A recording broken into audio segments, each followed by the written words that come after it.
Welcome to the Rad Dad Redemption Podcast. Here's your hosts, Drew and Dex. All right, we're back in the laboratory. Stop.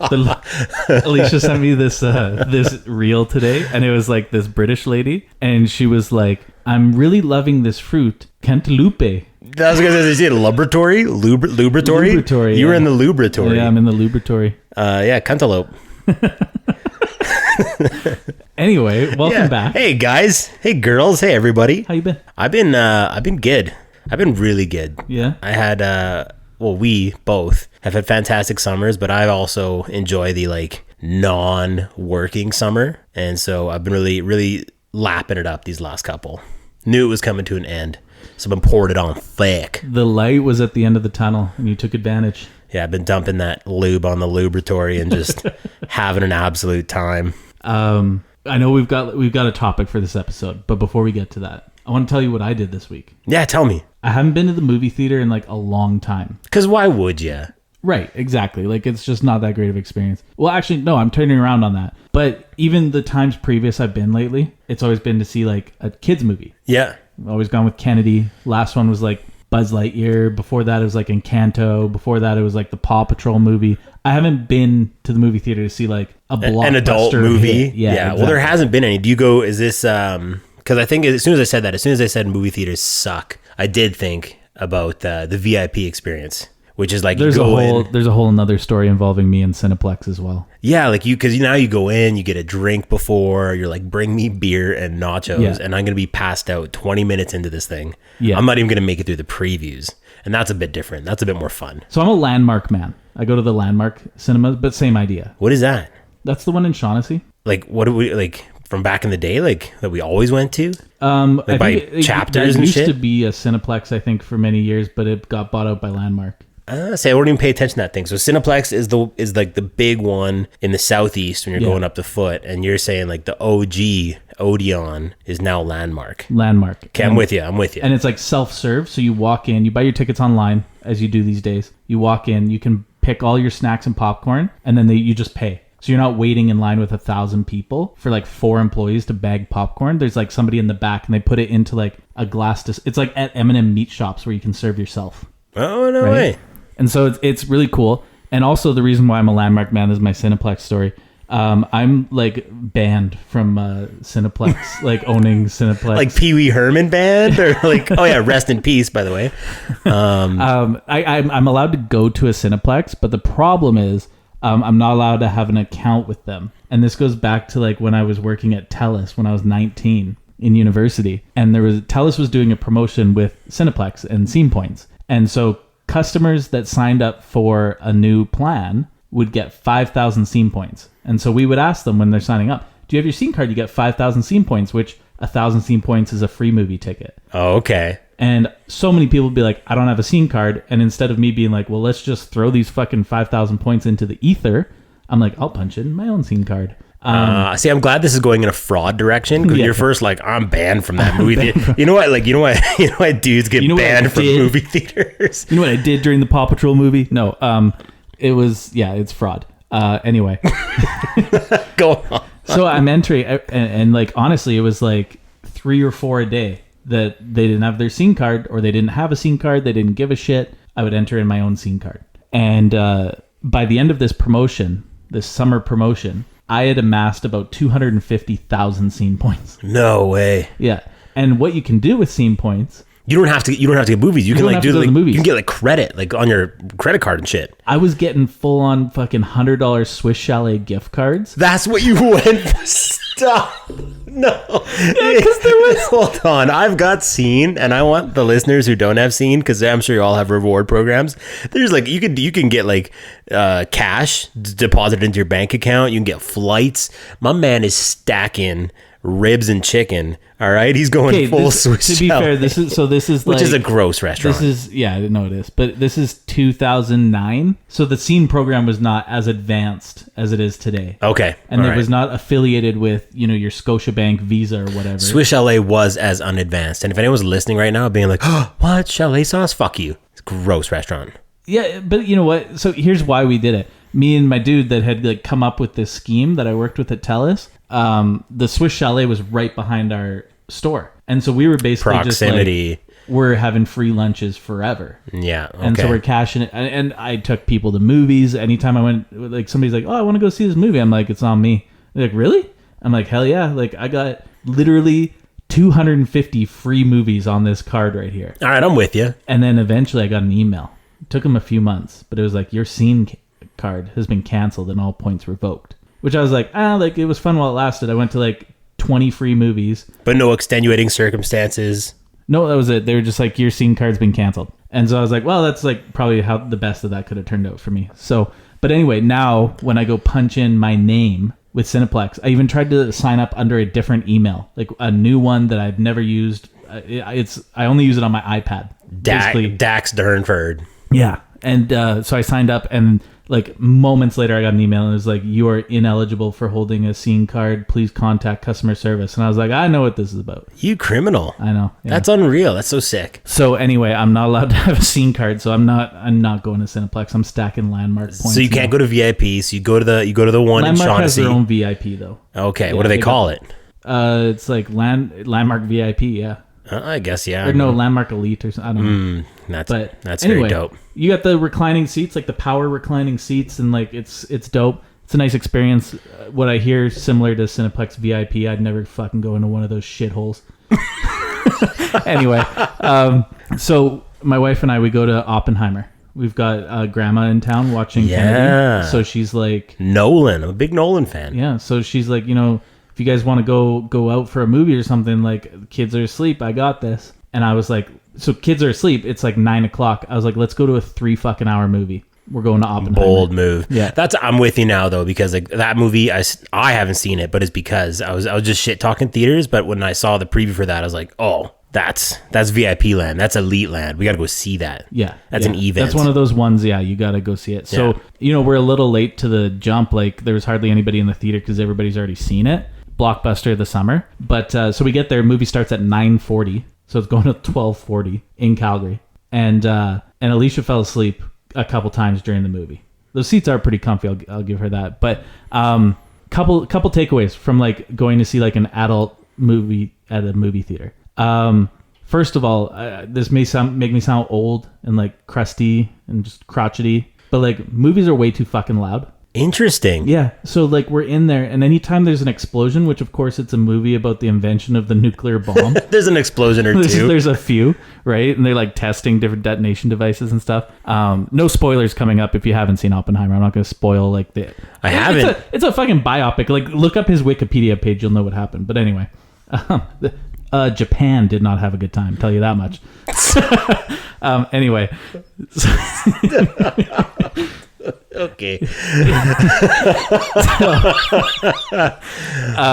But anytime there's an explosion, it was so fucking loud. And like they would also build up to it. Like, in a horror movie, they've got the music and it's building up. They're building up to, and I was like, oh fuck, and by the end I was like, there's gonna be I'm like gripping the side of the seat. You're getting explosion. Your ears are gonna fucking bleed. It was so goddamn loud. Anyway, that's not what I want to talk. I want to talk about the 3 sex scenes in Oppenheimer. There's 3.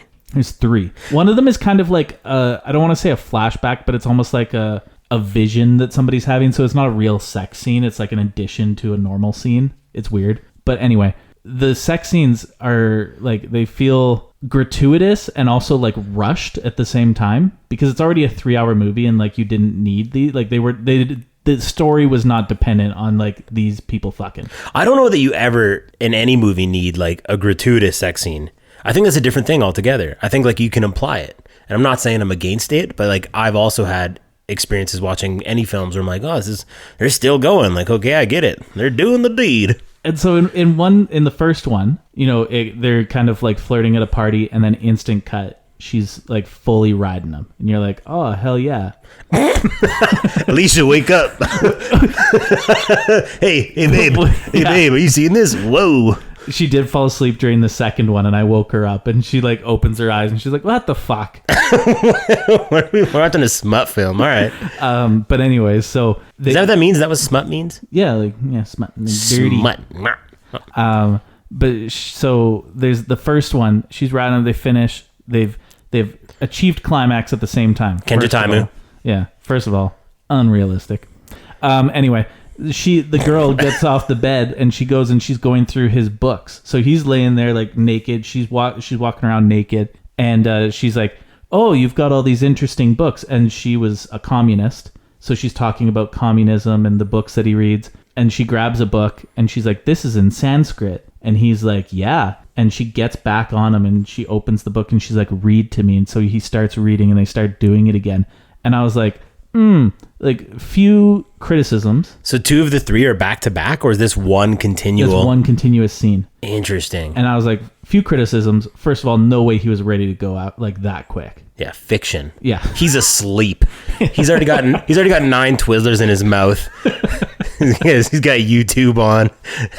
Just gone and got a glass of water. The movie theater is shaking with deafening fart noises now because he's out. She's facing the bookcase and he's laying on the bed behind her, and she turns around and he's gone to get like a Mountain Dew. Yeah, Baja Blast. Hell yeah. That's more realistic. So this movie's fake. Yeah, and then the second one, they do it, and then they are sitting kind of as we are right now, but we're fully clothed.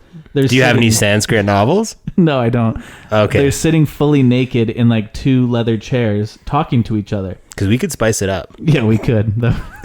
Just really explicit podcast. And they're just sitting there naked talking to each other on these leather chairs. And I was like, that's not what you do. And that made me think, like, am I having sex wrong where I'm not sitting like having like a post-coitus conversation with my wife? Undoubtedly you're doing it wrong, but for probably other reasons. Oh yeah, no, I know I'm doing it wrong. Yeah. But I just felt like I felt very undignified. I felt like this is how like smart professors have sex. It's like they do it, and then like the actual climax is the intelligent conversation they have afterwards. They're like watching their ticker tapes, smoking like super long cigars, like Corella DeVille. It was strange. Yeah. So the sex scenes, I was like, could have done without those. And like the character was like, I guess kind of important, but like she wasn't that important to the story. She definitely showed like some of his character flaws, but it wasn't like, oh man, like without this, the atom bomb doesn't get made. Without this Sanskrit smut.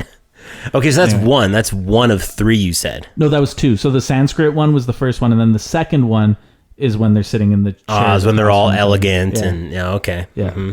And you said the third one was a flashback? It's like a flashback to the one from when they are before they're sitting on the chairs, when they are connected. Huh. Yeah. And did it like you're saying it didn't enhance in any way? No, and I mean it's already a 3-hour movie, so I'm like, you definitely take out those 2 scenes that are like not incredibly important to the story, and like you get your movie down to like a little more respectable timing. I don't know. I feel like you could do it like Black Mirror or like kind of like Final Destination style, where like you watch the movie and then it just puts a link on the bottom. They're like, if you want to check this out later, like this was a scene you could be into. Yeah, because you told me we were going to talk about Oppenheimer. Specifically the sex scenes, and I was like, I haven't seen the movie, I'm gonna have this out of context, but I was like, I bet you I could go on like Mr. Skin. I could go, and I didn't, but I was like, these already exist online, I could find these. I could probably get, or you might have to wait for the like Blu-ray release, so somebody can download it onto the internet. I'm gonna get the Sanskrit edition, we can watch it together. Yeah, and I'll be honest, like if you are going just for the sex scenes, like there's free stuff on the internet you can watch that's gonna be a lot more fulfilling. That was kind of the vibe I was getting. You're like, you seen Oppenheimer? I'm like, no, not yet. They're like, the sex scenes. I'm like, really? Explosions loud, sex scenes long. Yeah. Complicated. B-. Everybody else loved the movie. I'm like, it was a little loud. Yeah, what's your review? What's your Rotten Tomato? It was actually really good. I would give it a 8.5 out of 10. Because I watched Tenet, and that was like, or Tenet. I can't even. Yeah. And I remember when that movie was coming out, it was like kind of like at the start of COVID, I think. Yeah. And like we're coming off of Interstellar, and I'm like so hype. You know, the Batman trilogy, the Dark Knight trilogy. I'm like, oh, Nolan can't miss. He can't miss.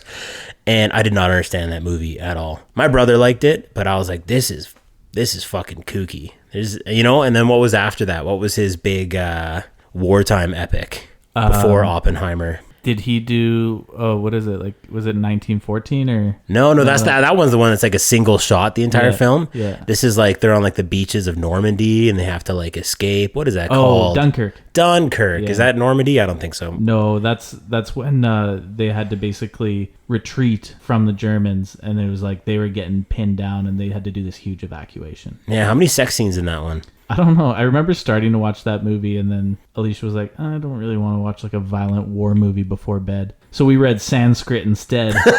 Wink, wink. Then we had an intelligent conversation. Oh, okay. So yeah, go see Oppenheimer. Yeah, I mean, it was good. Anyway, there's Dexy's movie reviews. Play that Dexy's movie reviews jingle you've been working on. Come on. No, I see a little glint in your eye. You're like, I might actually I might have to whip one up. Well, here it is, guys. Unforgettable dramas, timeless classics, hilarious comedies, award winners you'll never forget. Dexy's movie reviews. Oppenheimer earns a score of 9 farts out of 10.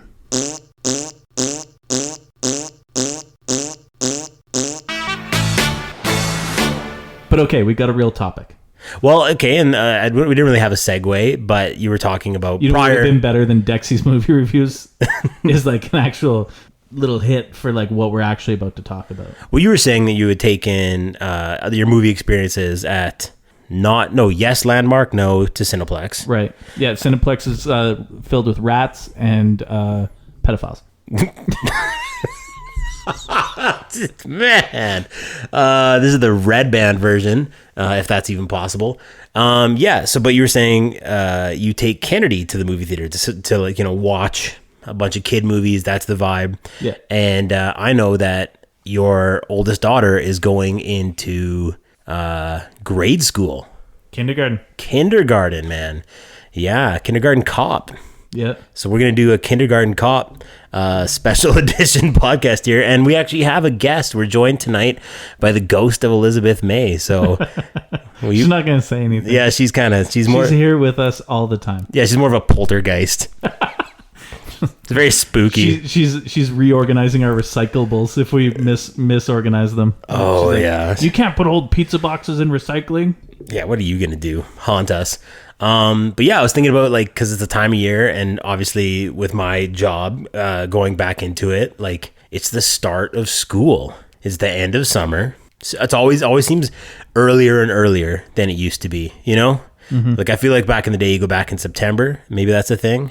I don't know if it's creeped up, or it's always been an August thing. I always felt like it was after the September long weekend, and then it became a trend of like getting one day in. And I can kind of understand that, like it's just a throwaway bullshit day, right? Like you're not accomplishing anything. You're getting some like housekeeping out of the way. Kids are like learning where their classrooms are. So it's like, let's get one day out of the way, send kids back for the weekend. And then we can do our first full week is like a proper week. The long weekend, right? Yeah, before then. And like, I hear that a lot from parents and from other friends with kids, like the ridiculousness of doing it that way, like kind of lost days.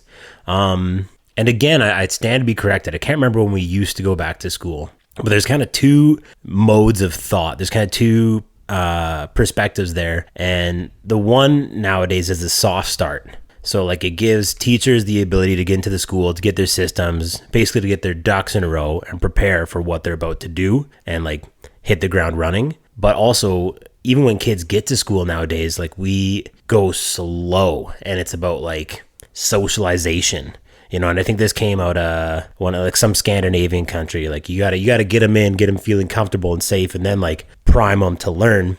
So that's one aspect of it. But like say in a high school, they're still mandated for like a certain number of hours that equate to learning. So each kid actually has to be in their high school course for 125 hours. It's called the Carnegie unit. And so sometimes the school just has to like be in session to give those kids the credits from the, government of Alberta, education. Like they have to have 125 hours of learning in that course to receive high school credit. So it's literally what you said about like, get this day in there so it's on the calendar. We have to hit our $1.90 so that we can like actually say these kids did it, which is insane because like time does not equate to learning. Like there's a lot of things that I could do for 1,000,000 hours and have no clue. You know, like be good at sex, read Sanskrit, have intelligent conversations. Like, it doesn't matter. I spend as much time banging my head against the wall. It's not a real thing. But there are some like tangible reasons as to why it starts. And I'm going off on a tangent. Obviously, this is like what I do. But so Kennedy's starting school. It's back to school special. The rad dads go to school. Back to school. Back to school. Back to school to prove to dad that I'm not a fool. So what was on the school supply list? Like, what are the types of things you're doing to get your daughter ready? And like, is it jazzing you up? Are you reminiscing about the times like we would go back to school? What was that like? I should have brought Alicia on for this podcast because like she got the supply list and bought everything off said supply list. I did take she's got some Kennedy stuff. back to school shopping for like some clothes last weekend. Yeah, so like yeah. that's always a throwback. But like I still don't know what day she actually starts. So like she's going to, you know, the elementary school near our house here. And I went on their website. Which you and I both attended. We both attended, yeah. I went on their website.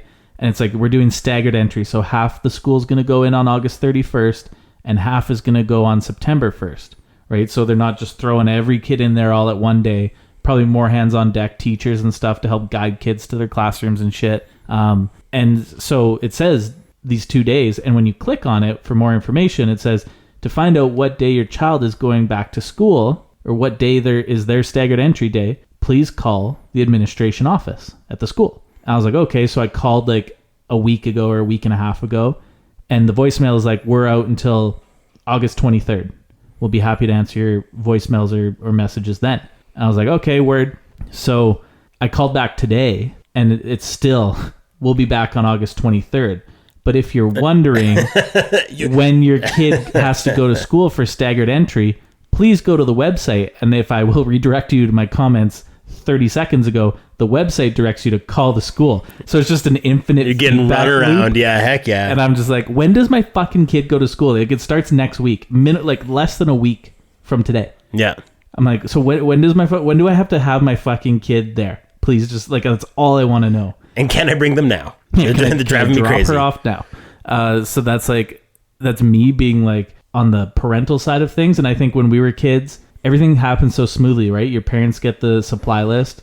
They go out, they buy all the shit. You just show up day one with like new shoes, new clothes, new fucking pencils, and you're just like, oh, this is sweet. But in the background, your parents are like doing all this legwork to get you ready for like another year of learning. And in kindergarten, obviously, you know, she's doing full day kindergarten, so it's kind of a different program. There's a lot of, you know, your standard kindergarten for half the day, then the other half the day is more like play and socializing. And so she's got to buy a whole year of stuff. So we're buying like a year's supply of Play-Doh and a year's supply of like crayons, and it goes into like the communal basket. And they specify what brands to buy. That's so when I was talking about like reminiscing, I remember the lists and getting in it seemed it was obscene. It was like a lot of stuff. It's a lot of money, yeah. A lot of money, a lot of stuff. And also like your experience as a student, you know, like I remember going and you get everything on the list, right? You get like 5 stacks of loose leaf. You get graph paper, you get coil bound notebooks, you get like smaller notebooks, you get those 5-star binders, pencils, whatever. Then there's a bunch of stuff that your mom's not going to get you because you don't need it. You don't need any of it. And I was trying to think back. I was actually looking up, like, I couldn't find like an old list, but I was thinking like, what are some of the things that were on the list back in the day? And one that I kind of had a chuckle at was, do you remember the like Avery, like circular adhesive stickers that were to repair pieces of loose leaf? Yeah. And you get like a box of 1,000. And so like what's implied there is that like a kid's gonna like accidentally tear a piece of loose leaf and then be like, oh no, like I need to repair this, and like take it out of their binder, like put the little hole on there perfectly, and then like, you know, they've made it, they've improved the structural integrity so it can remain in their binder. And I just like had a flashback to my like binder missing the top flap, and like every unit, social, science, English, doesn't matter, just like wedged in, like, or like stuffed to the back of the desk. All those stickers were just like on the walls of the bathroom or like underneath my desk, chewing them up and spitting them at people. It made me think, I was like, well, how much stuff did we have to buy or still have to buy that's just like, this is ridiculous. These kids don't need this. Yeah, and well, and like, it's funny because we buy all this stuff for like kindergarten, and when you go to high school, I don't particularly. I mean, at that point, you should know what you need, But it's like you just show up with like a pen and a binder and some paper, and you're like, this should be good. When I got to high school, they were already like, you need Jesus. We have no supply list for your needs. You can't go out and buy what you need. Oh my God. It's crazy. I can't believe, and probably my kids, but your kid is definitely going to like our old school. And we're obviously treading lightly. I mean, our friends listen to this, but like I work for the division, so I'm trying to be like as on the line as possible. But I think it's interesting that like Kennedy's going to be walking the hallways and she's going to see like your school pictures. Yeah. And be like, that's my dad. Which one? In the Umbro. Full tracksuit. With the bowl cut. He wore the same thing till grade 9. And the blonde. Actually, you know what? That's not my dad. That's my dad. That looks like the teacher. No, that's my dad. Yeah. Just pointing at like some guy from the year is like 1982. Yeah. I'm like not even born yet. Yeah. Yeah. How old are kids before they start getting embarrassed of their parents? When does that happen? I think for my kid, it's already started happening. It's over now. Yeah. My parents always like blew their wad. They always, did the old Sanskrit shuffle on the school supplies, and then there was like never any money for clothes. And I don't know if that's not true. I don't want to be like I'm coming from impoverished home. Definitely not the case, but I think maybe there's some prioritizing there. And my mom was definitely a bargain shopper. So when I think of like going back to school, specifically elementary, it's like the ridiculous things you buy that I'm like, as a kid, I'm like, I'm going to wreck this immediately. I'm probably not going to make it to school. Like I'm pretty sure I opened up a couple things of loose leaf on the way to school, like just making ridiculous stuff. But I always laugh at like getting new clothes. Cause like new clothes to me was like my mom buying me clothes. And that was always a mortifying experience. Cause it was like, the worst winners, Payless shoes. Like I got the dustiest stuff. And and it was like always so like clearly new. And it's like, wow, you got like all this new, horrible. Like I think about my kids, I'm going to buy them in terms of like style. We've talked about clothes and stuff like that and what we're going to do for like, I'll buy them whatever they want. So that's a perfect segue into like our weekend shopping at Cross Iron Mills. It was like, my wallet was open for my child, and I had a similar experience to you where like, again, I don't come from poverty. Like my family did pretty well. We weren't rich, but like they could afford shit. But my mom was also like very frugal, and so I was not wearing Nikes. I was not wearing Adidas. Wasn't even wearing Pumas. All right, I was wearing like whatever was on sale at like the Sport Check tent sale. Oh yeah. I'd be like, oh mom, I specifically remember like, I think it was grade 7 when like skate shoes were the shit. Like just those horribly ugly, in hindsight, horribly ugly giant big pillows, marshmallows. Yeah. I was like, I want either these DCs or Osiris shoes. And my mom was like, those are $120. Absolutely not. You can get the Airwalk like knockoff ones for $30. Like I picture my mom walking in the store and there's like the Osiris rack and like the skater hoodies rack, World Industries t-shirts, and then it says like a big banner. It's like, it says like, boys clothes, girls clothes, like probably nowadays, just like clothes for children, non-binary, whatever, right? And then like my mom would look around and she'd find the one that said like, your kid's a fat idiot, no friends. And like that's like, you go into that section, like a lot of horizontal stripes, a lot of bugle boys with we already talked about the hammer handle. And then like the shoes killed me, man. Because shoes were such a status symbol. Yeah. And everyone notices your shoes. And my mom would get like, I get a kick when I see kids now because some of these brands have like kind of come back. Like Champion is cool. Yeah. And like Brooks is kind of cool. But like when we were kids, like Brooks was not cool. No. And like bright white Fila's were not cool. Yeah. And my mom was like, I got 6 pair. Get you through the whole school year. Maybe next one. Yeah. And so the contrast to that is like, I'm vividly remembering like having flashbacks to like trying on the worst shoes and just being like, they hurt my feet, mom. Just like anything to like not get her to buy them for me. And she's like, I don't fucking care. And then my daughter, I'm like, took her to the Nike store and we're trying on Nikes. And she's like, I like these ones. And I was like, okay. And, they didn't have her size. So we go to the next one. We're trying on Adidas and stuff. And I'm like looking at it and I'm like, these are like $64.99 a pair for like shoes that she might not even like the way she's growing.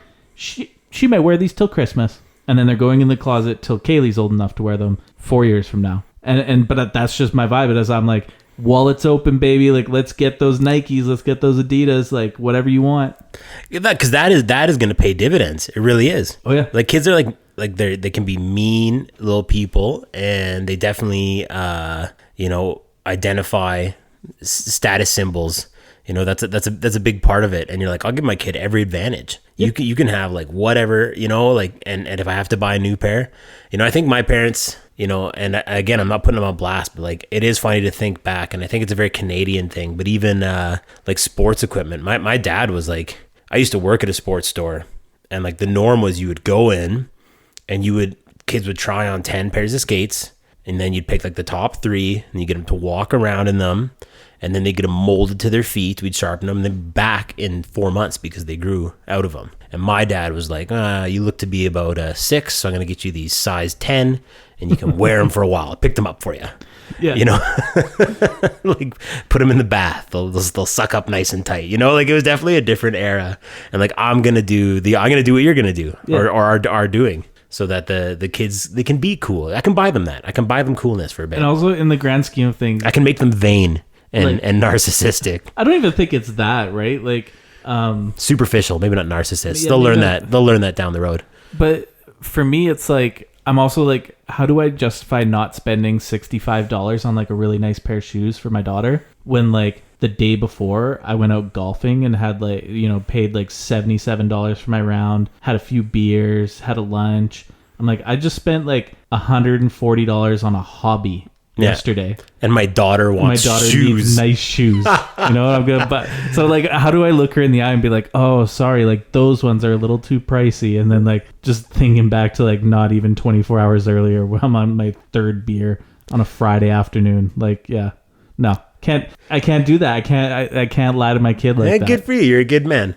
It's funny. I rationalize those things the same way. I'm like, well, like, is this really where I'm going to cut corners? Like, I've made some pretty poor financial decisions in my day. Yeah, all right. Like, I'm just like sending my kid to school. I'm like, here you go, honey. I frauded the TELUS store, and you've got $800 to Swiss Chalet. You're having your birthday party at Cineplex. Invite your whole class. Maybe you can trade up.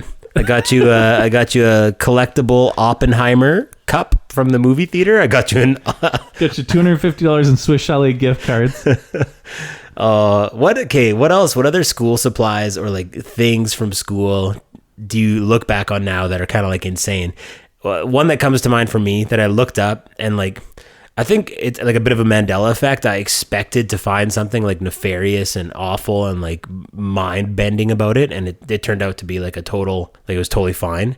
But do you remember like Mr. Sketch markers? Yeah. Yeah. I always thought that was kind of an insane concept in hindsight, where they're like, we're going to give you these like markers in washable and non-washable, like permanent style. And like the intention is, yes, to color and to draw, but more so is to like smell them aggressively, to like put these, like, in fact, don't listen to your teacher. Don't engage in the lesson. I want you to put these up your nostrils, and I want you to sniff them at length. And I want you to sniff them so much that you're like, what do these taste like? Does it taste as grapey as it smells? Does it taste as grapey? Why is there the black one and the brown one that are horrible smells? Like, who wants a black licorice and like a gross, what's the brown one's like the cinnamon?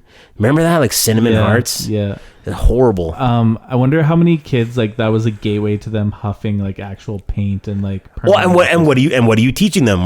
So the kid moves on from Mr. Sketch and gets his hands on some Sharpies, and he's like, oh, that's burning the front of my brain, but it's so good. Leveled up. Like, we really taught him some like some bad stuff. I wonder what happens if I pour gas into a bag and do this. So I looked it up. I looked to the point of like looking up the material safety data sheet, and like was like going through, and I was like, there got to be like chloroform in these fucking things. Like, there's got to be something bad. And it like turns out like, no, apparently Mr. Sketch has like checked their boxes, and like that's reassuring. I guess. Is not selling toxic poison.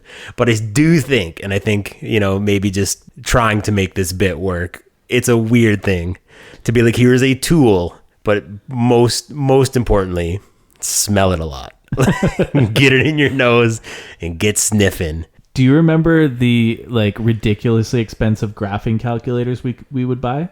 I do, and I think... And then we would hack them and put games on them. Oh, like kids nowadays, this is going to date us. But there's a lot of listeners right now. There's 40 to 60 listeners right now that are going to be like, oh, hell yeah. Because we didn't have smartphones. Like my first cell phone, I think it was like a Nokia Flip. And like I think it was 16, man. So like to have your TI-83 with Block Dude, with Snake, with like Tetris. Yeah. Like that was math. That was math. What was the one where you like could sell drugs? What? There was a game where you could sell drugs. Oh, you leveled up. You got the Mr. Sketch sniffers, man. I don't even know. I can't even remember it, but I can't even remember playing this because I don't even think I had it on my calculator, but it was on somebody else's, and like we gathered around their desk one math class. And they were literally like selling drugs and upgrading, like buying guns and shit. And that's like engaging in commerce. They probably learned more from that game. Oh yeah. I didn't have that one. I think the one I played the most of was like Block Dude. Block Dude was a good puzzle. You know, I remember because back then it was like math applied or math pure, and I was getting like 51 in math pure. And then like I remember the teacher very specifically, and I can't name names. 1, I work there. 2, they still teach there. Okay, so use your imagination. But I remember being like explicitly told in the 11th grade, you are not to take math pure again. Like you're done. You need to go to applied. When you fail that, you need to go down one board of knowledge and employability. Like I said, you need Jesus, buddy. And I remember going to the counselor and like relaying that info because you like sign up for classes. You remember doing that? Like, what do you want to be in next year? You gonna do physics? No. You gonna do bio? No. You gonna do chem? No. You want to do science 20? Ooh. Did they talk about space? Yeah. Is this the easy way out? I'll do that twice. But I remember going and being like, I'm not allowed to take math pure. And the counselor at the time was like, whatever. And then like fast forward to math 30 pure. I've now upgraded my 51 to like a bona fide 50. And I'm just playing Block Dude. So kids don't get like that was gaming. Like we had like GameCubes and like Xbox, but like in class, you wanted to mess around, you're playing on your TI-83, and they were expensive fucking units, man. They were. And it's funny now because the price of those has like really come down. I think because there's more competition on the market, but I remember actually taking math 10 pure, doing not great, but passing. Math 20 pure, again, not great, but passing. And then math 30 pure. And you and I were both doing very poorly.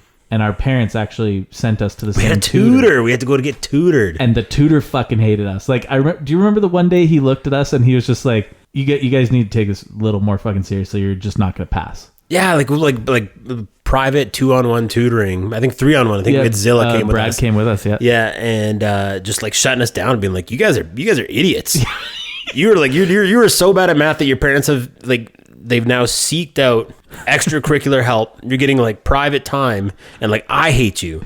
You know, like you guys are so. What can your teachers think that have to see you every day? Yeah, I remember. Oh, go ahead. That was such a like misstep on our parents' part, though. Being like, you need help, and I'm like, my good friends Drew and Brad also need help in math. We should all go 3-on-1 with this poor fucking tutor, and like who was a nice guy, pretty cool, but like. That was our chance to practice our comedy with each other, like after hours. That's where the podcast started. Yeah, this guy hated it. He was like, "Oh my god, you guys are not pass," and I did not pass math 30 pure. So semester 1 failed. Semester 2 tried it again, failed again, and then the university I was going to was like, "You need at least a 60 in your math 30, but it can be applied." And I was like, so I had to take math 30 applied in summer school. So I had to take math 30 3 times, and I needed 60. I got 62%. Which is crazy to me because when I went to university, eventually, down the road, pure and applied for my program, at least, were like interchangeable. And I had I felt really misguided. I was like, why was I in that fucking pure class? I could have just like probably had a better understanding of math, had a better time, and it would have been like as equitable when I went to go to school. And the other thing, just to touch on the tutoring and our parents, I hope that I don't. My parents say all the time because I feel like in this podcast when we're chatting, like I put them on blast a lot, and they just kind of chuckle and they're like, "You won't make the same mistakes that we made." But then they like kind of look at me, they're like, "But you'll make new ones," you know, like they're like, "But you just wait." And I think this is it's going to be true. but they were willing at that point in time to like pay for a tutor for me to get math help, when if they had like just opened, remember you used to get those like printout math workbooks? Yeah. Like at the end of the semester, I would sell mine to someone the next semester because I had never even written my name in it. I had never once done homework, done the practice. I remember I had a teacher, I'd be like, I'm struggling with this problem. I probably didn't say it that nice. I probably threw a fistful of Jelly Bellies. You suck at teaching. You suck at teaching. I don't get this. And they're like, well, let's see how you did on your practice problems. And just like crispy pages. Like, well, here's your problem, Drew. You've never once done homework or engaged in any of the material. I think we found why you've got a 51 and shouldn't be in this class. So like my kids, like before I hire the tutor, I'll be like, get me your homework. I want to see what you've done. I want to see what you've done. I'm gonna talk to your teacher. That's a fair move. I will say this. So like, you know, obviously it took me 3 ties to pass Math 30. Hot take here, but like I work in the finance industry, and it may be alarming to listeners finding out that I couldn't pass grade 12 math without like serious additional help.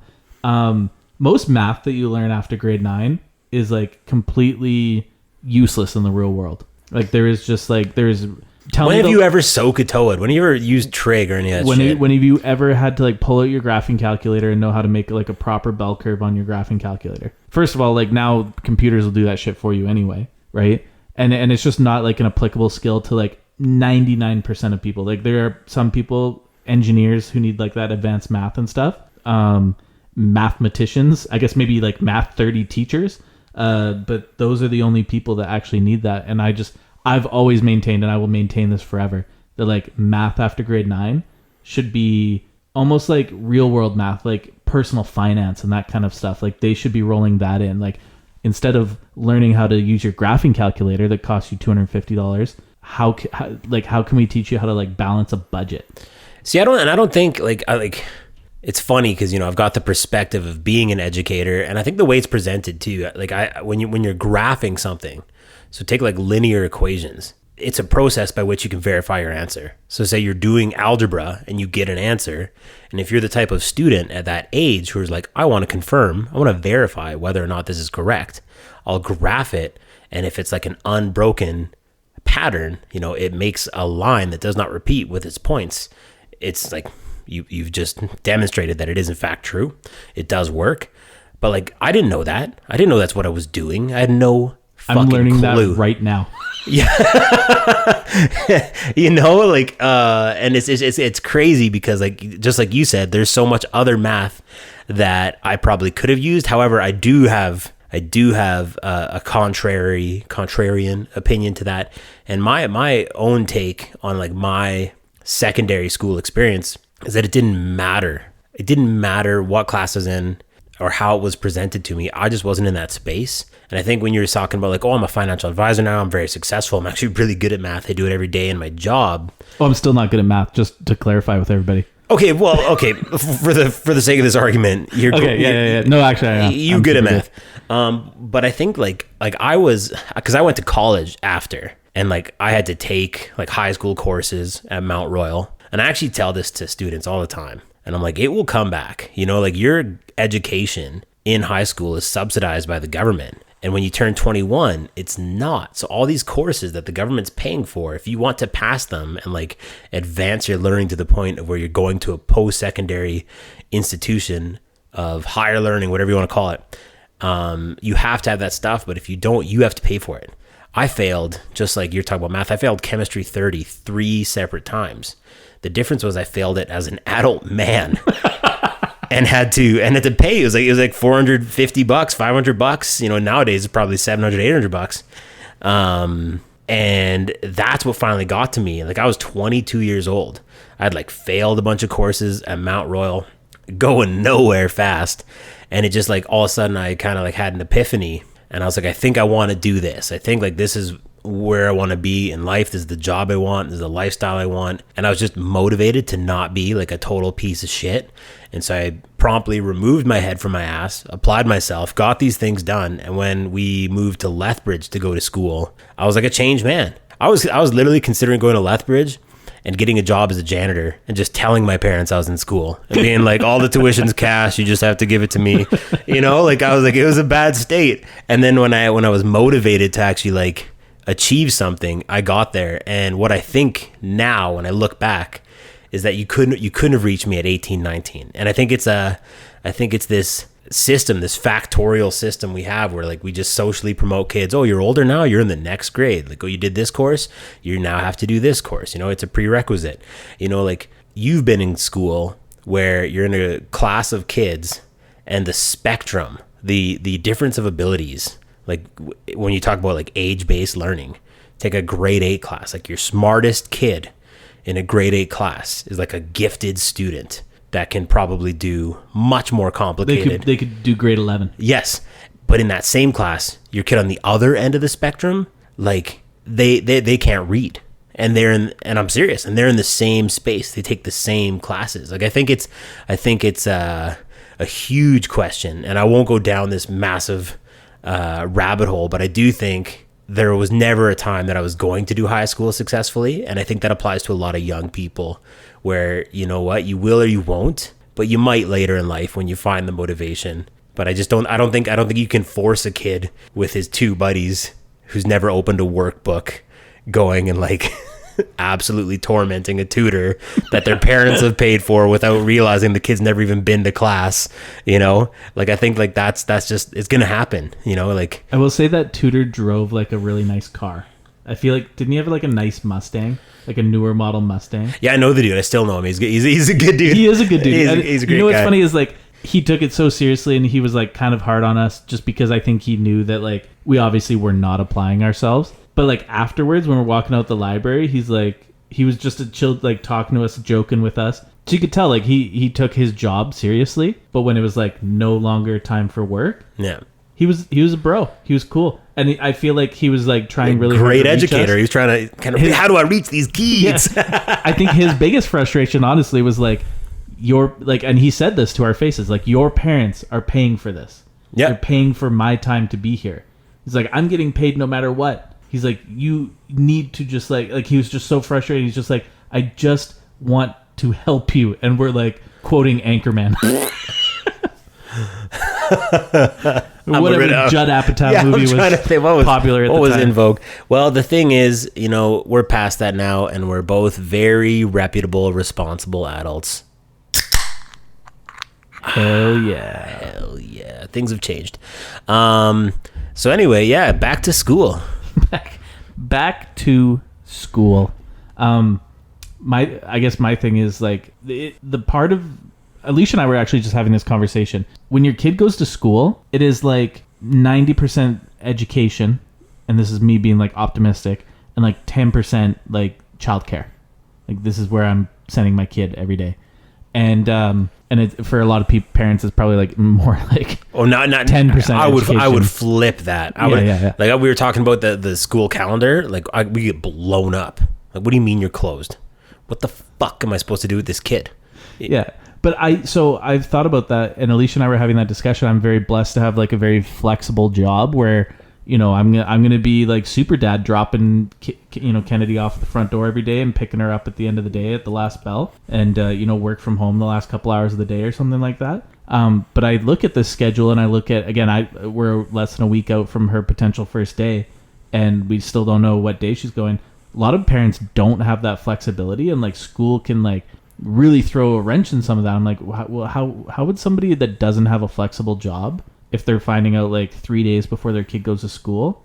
I mean, you know that they're probably going this day or that day, but it's just it's almost seems like something that like it takes over it's an extra scheduling thing that takes over a chunk of your life. Yeah, it's that was an interesting thought or conversation that we had where it was just like, how would other people do this that have a typical 9 to 5? And in Okotoks, you know, obviously a lot of people drive into Calgary. So you got a 9 to 5, you got to drive into Calgary, somehow hopefully get your kid to and from school. I know there's school buses for that, but no, and I think, you know, like it's an interesting question, and I think you and I are both very fortunate that we probably complain more than we ever have the right to, especially considering our circumstances and what we're able to do for our kids and what our families do for our children. And we haven't really been in that position, but I think it is I know it is, it's super difficult. but the inherent value there is that you're socializing your child and preparing them for like this absolutely zany world that like no one knows which way is up or where it's headed. And so like it's important, like that's an investment. And I think that's, maybe you can rationalize it that way. Again, that I'm making it sound easy. I'm not like I have to work my shift here to like afford school, to afford my kids fucking Heelys, which are going to give them like crazy back problems. But like I want them to be cool, you know. They're gonna Heely off the side of a garbage can and like snap their femur, but like everyone's gonna talk about it. They'll be a legend. They'd be legends. So yeah, no, it's crazy that we're at that period of time in our lives that we're thinking about like that type of stuff. Not that long ago, like we're vividly recalling our interactions with our tutor from when we were in school, and now I have my kid going into school. I remember junior high, the hypest thing, the thing you wanted to do most was find out what class you were in.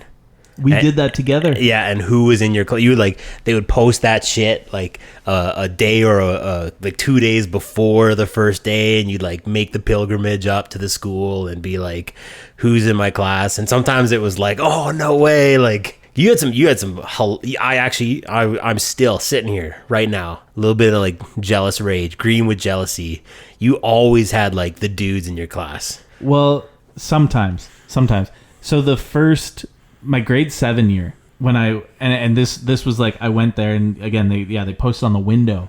Yeah. Outside of OJ. Yeah, right outside the office. Yeah. And I look at, and I'm like, how big is my fucking class? Because there was literally 50 kids. Yeah. And there was a new experimental thing where it's like a double class. And so that what the concept was that you had these kind of group tables. So you didn't have your own desk. You had 5 kids per table. And they had strategically set it up so that, you know, some kids were identified as like leaders. And I'm using air quotes because this is what they told my mother. And they were like, you know, your son, he's a leader. He can motivate people around him, so we need him. But then you were talking about the spectrum. So who am I leading? Well, some of the most fucking sawed-off humans that have ever fucking existed in the town of Okotoks. There was some and there was some weird shit that I'm not going to get into things, and you know, people were kids and they did, but there's like some things that happened in that classroom that are just like, who the fuck am I going to school with? Like, listen to the After Hours podcast. Oh, yeah. I remember some of that stuff for sure. And they were like, they had 3 teachers to the room and 1 educational assistant. And so there's like 4 adults in the room, but again, there was like 52 kids in this one classroom. And so it was like, and it was literally the first year that they did that, and I hated it. Like, there were some great people in that classroom, and like, you know, probably helped develop me into the person I am today, whatever. There was just, again, a lack of attention, and especially if you are expected to be a leader in that room for your peers, there are people that are going to need far more attention than you will. And then in grade 8, they did the same shit, and I went back and I was like, fuck, I'm in the double class again. But grade 8 was way cooler because like Brad was in my class. Yes, that's what I was like. Basically, it was the Zilla draft. I was like, you got to hang with Brad. I got to hang with Brad every day, and so that was cool. But I remember telling my mom after like grade 8, I was like, if they put me in a double class for grade 9, I'm not going to school anymore. Like, I'm just not. I drop out. Yeah, I was like, I can't do it. Like, I can't sit there. What might have been? Yeah. I could have been a grade 9 dropout. And so, yeah, then I got put into a normal classroom, and it was much more traditional. So I don't know. I liked that better personally, like just a smaller class size. And really, actually, in the double class with how many teachers they had, there was more teacher per student ratio. I think it's funny you said that, and I was like, oh, that's crazy to hear your perspective on how it was like a mishmash, and like, maybe I don't want to put words in your mouth or even like, you know, draw conclusions of an experiment that I was not a part of.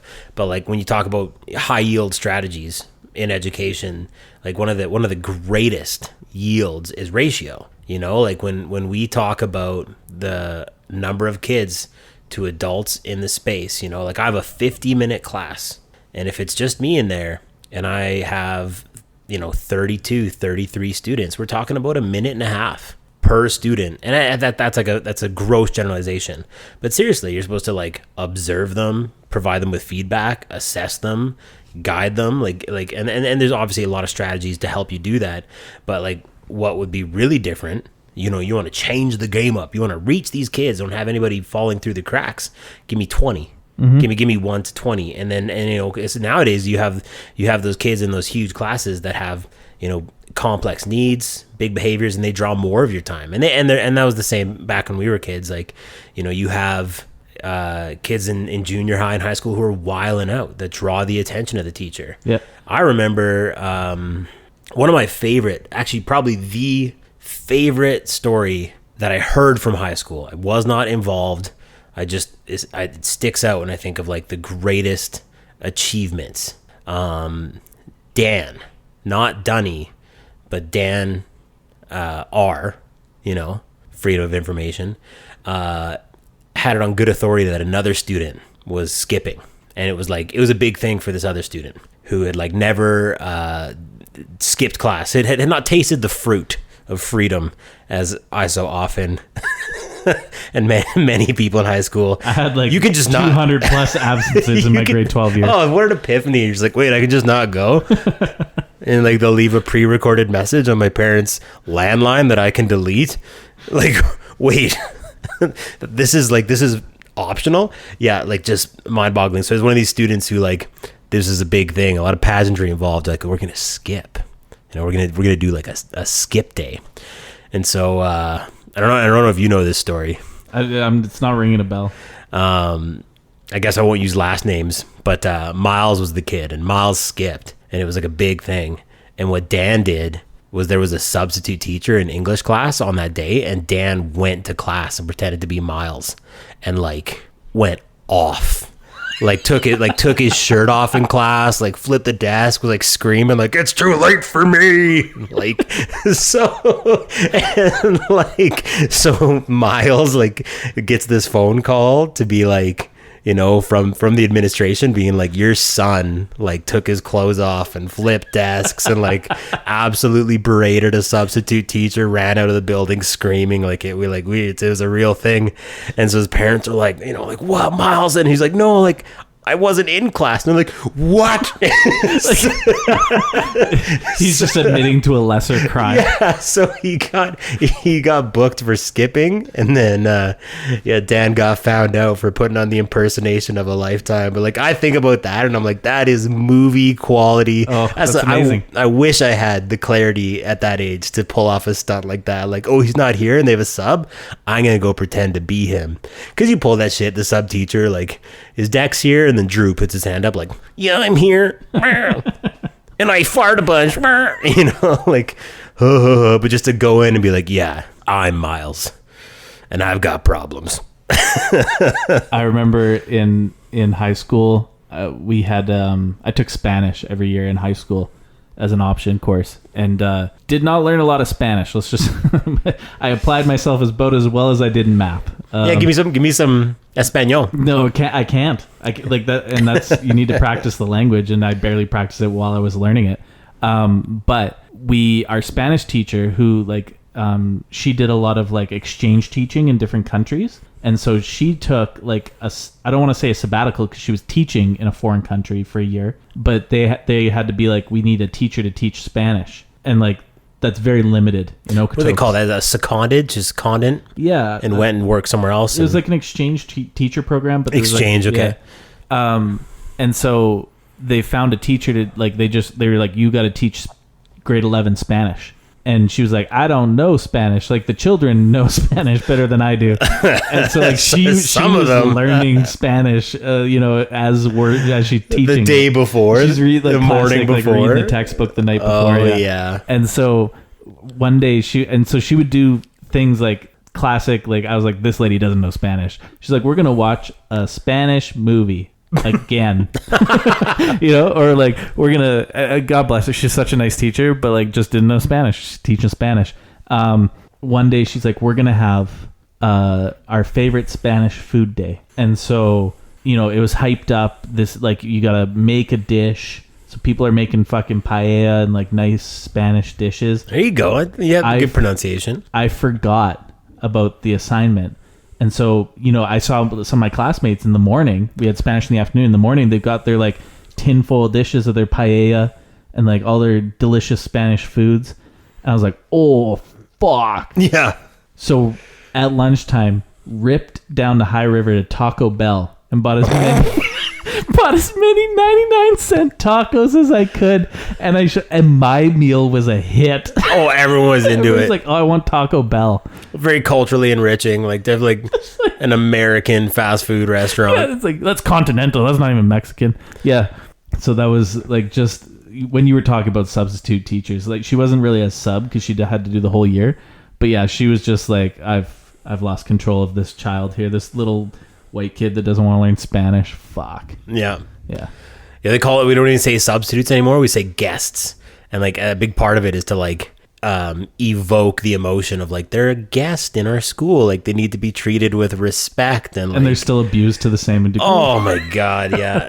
I was guest teaching for a bit. And like I did all right because I had taught under contract for 5 years. And so like I knew what I was getting into, and I kind of knew the games, and I played well. Like I would come in and like get the kids on my side, and you know, you kind of have to let stuff roll off your back. You can't pick the battles, and like there's method to it, and you have people who do a really good job of it. But you see a lot of like new teachers, like that's the gig when you like first graduate, you don't have anything under your belt, and you just need employment. It's like, well, you can be basically like your reserve. You're gonna be a guest teacher. We'll call you in, and like kids are just like they're great white sharks. They just smell fear, smell blood in the water, and it's just like it's horrible. I like many a times will be out of the building, and I will gutlessly bribe my kids with like candy and like, you know, like I'll take you to Sev, we'll get a Slurpee if I just get to come back and there's like notes from the guest teacher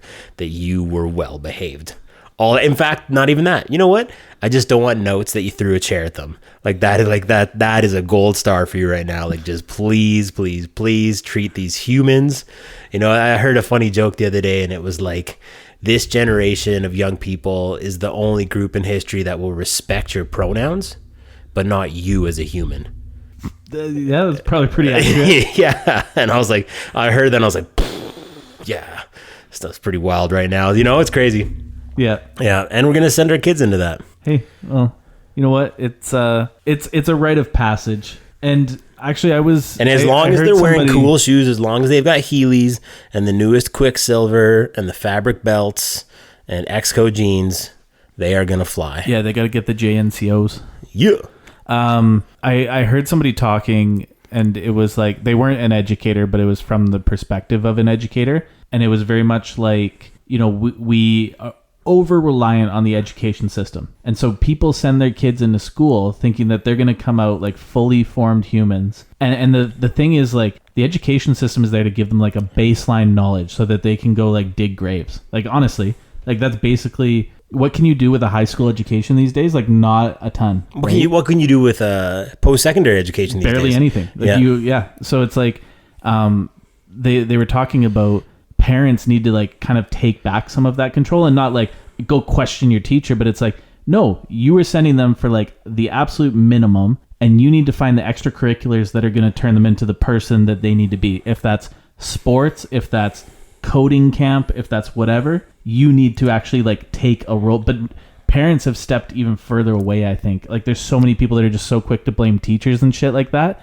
and it's like, no, like they have a curriculum that they are following to teach your child. And if you want your child to like fucking be the next Mark Zuckerberg, well, I'm sorry, but the grade 3 teacher at local elementary is not teaching them how to like code at like an elite level. You need to find, if they have that passion, you need to pursue that outside of school, outside of like the base level that you're being provided for free from the government. I'm doing a major tongue bite. I'm just like almost verbal diarrheaing, but I'll abstain. I definitely have to toe the line. I agree with you. There is a lot of value in assuming those traditional roles as a parent. Like, it's your child, you have to be invested. Yeah. And you know, and there isn't, you know, I think those institutions exist where like, I'm gonna ship my kid out to Saskatchewan to like go to a boarding school and like send them back and kind of fix them.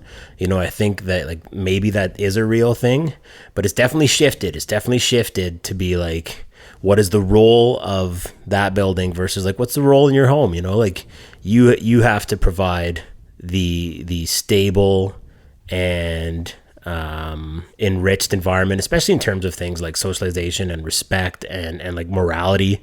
Like that can be bolstered, that can be like improved upon and nurtured in a school setting. But you know, you don't send your kid to school to like teach them how to be like a good person. Yeah. You know, like you hope that happens, but like that also happens outside the school. That's all I can say about it. Cause like I love my community. I love my school. We got fantastic parents, and I'm really lucky to be where I am. But it's definitely like when I think about me as a parent, you know, like having seen both sides, I know that like I'm going to have to look at their Math 20 notebook before And make sure it has been opened. Yeah, before I call and put that professional on blast, and before I go and hire a tutor, like, you know, like there's some work, there's some legwork. Yeah. Well, I think that's a like excellent stopping point, because I feel like we just had a really intelligent discussion, and I would hate to like give anybody reason to think that we are anything but Sanskrit reading. Fucking. I was like, you think we just banged, man? You know, like sitting on leather couches. All right, man, we're going to open up a couple Sanskrit novels and get our extra long ciggies out. Hell yeah. Hey, thanks so much for tuning in. I will say that these two dads are both busy individuals, and we know that this summer, I wouldn't say it got away from us, but I'd say we prioritized our families and did things that were important to us, and we hadn't really hit the studio and been recording as much. But we are coming up in the next couple months on our 1-year anniversary, and we do have big plans for the podcast. So please do things like send us an email. Really, I know it's like begging, but like we love to read those out. We want to hear from you guys. So if you've ever pondered like whether you should, hit us at raddadredemptionpodcast@gmail.com. Follow us on Instagram, and stay tuned for big things, because we're gonna continue to hit it. Hell yeah. All right. Have a good one, everybody. Peace.